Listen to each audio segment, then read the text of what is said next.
in what was one of the wildest, most chaotic rugby matches in recent memory. South Africa has finally broken their 13-year losing streak in Dublin, defeating Ireland 24-13. But the scoreline doesn't even begin to tell the story of this absolutely bonkers test match. Ireland's head coach, Andy Farrell, put it best when he said, "You think you've seen it all, and I haven't seen a game like that ever." He even took issue with a reporter who called the first half shambolic, preferring the word chaotic.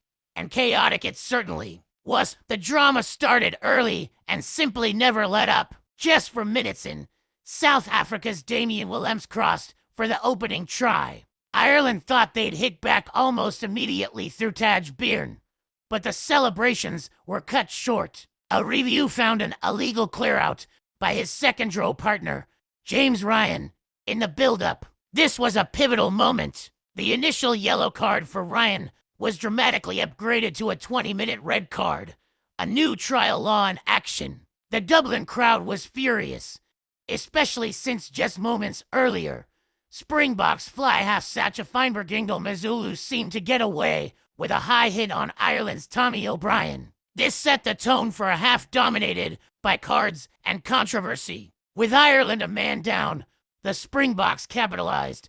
Kobus Reinich added a second try, and things went from bad to worse for the home side in an unprecedented sequence. Ireland found themselves down to just 12 men.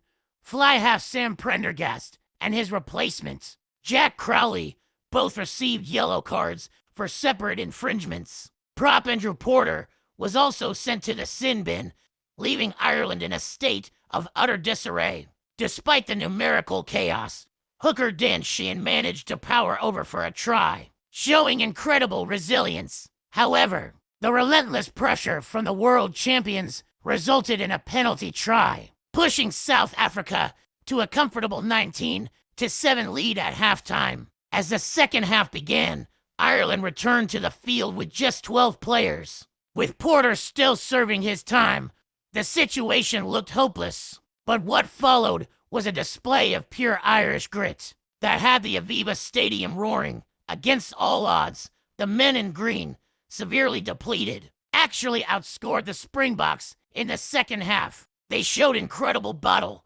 fighting for every inch. Sam Prendergast, back on the field, kicked to crucial penalties. The crowd, recognizing the monumental effort, got right behind their team, creating an electric atmosphere. The cardfest wasn't over, though. Late in the game, Paddy McCarthy became the fourth Irish player to receive a yellow card. It was just that kind of night. By the final whistle, South Africa had secured their long-awaited victory in Dublin. But the post-match talk was all about the chaos. Springboks coach Rassie Erasmus, who cheekily arrived at his press conference with a beer in hand, acknowledged the quality of the Irish team that has dominated them in recent years. He agreed the 20-minute red card for Ryan was the right call, but admitted even he found the game hectic and difficult to manage, with players coming and going constantly for cards, injuries, and head injury assessments. He summed it up perfectly. That's test match rugby at the highest level. For Ireland, it was a night of immense frustration, but also incredible pride. Andy Farrell was visibly proud of his players' second-half performance, calling it absolutely amazing. He stressed that the team would learn massive lessons from the experience, despite the loss. The way they fought back with their backs against the wall, down to 12 and then 13 men, will be remembered.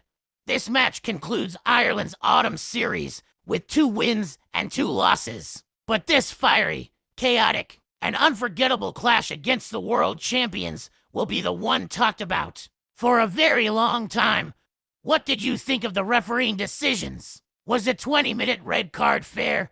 And how impressive was Ireland's second-half fight back? Let me know your thoughts down in the comments. Thanks for watching, and if you enjoyed this breakdown, don't forget to like the video and subscribe for more rugby content. See you next time.